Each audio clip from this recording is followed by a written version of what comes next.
bugün normalde 99 gecədə kivi tapmağa çalışacaq. Bildiğimiz gibi.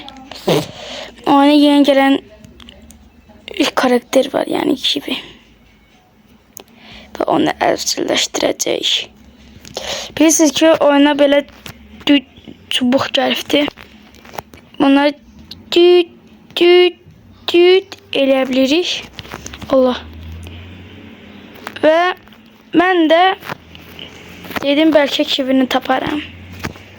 Dedim videoma başlayayım, kivini de axtarım. Belə olduğuna baxmayın. Çünki həmişə məndə belə olur. Buqlanıb da ona görə.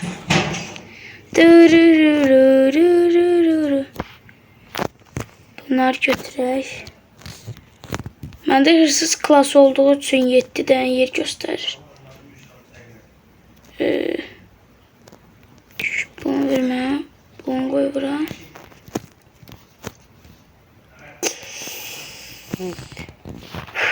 Yine bu tez geç oldu lan. Videoya geç başladım.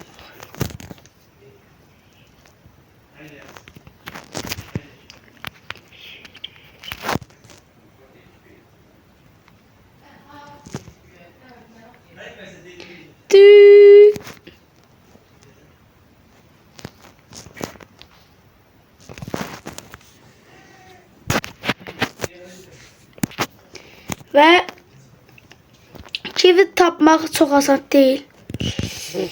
Alovu 4-cü səviyyə eləməliyəm. Və mən də 4-cü səviyyə eləmək üçün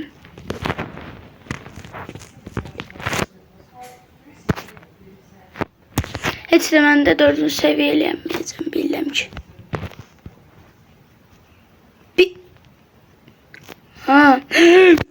Yangın sönüyorlar.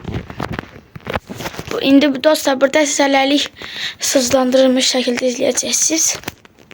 Mən bu alovu 4-cü səviyyələrini burada hızlandırılmış, sürətlənmiş.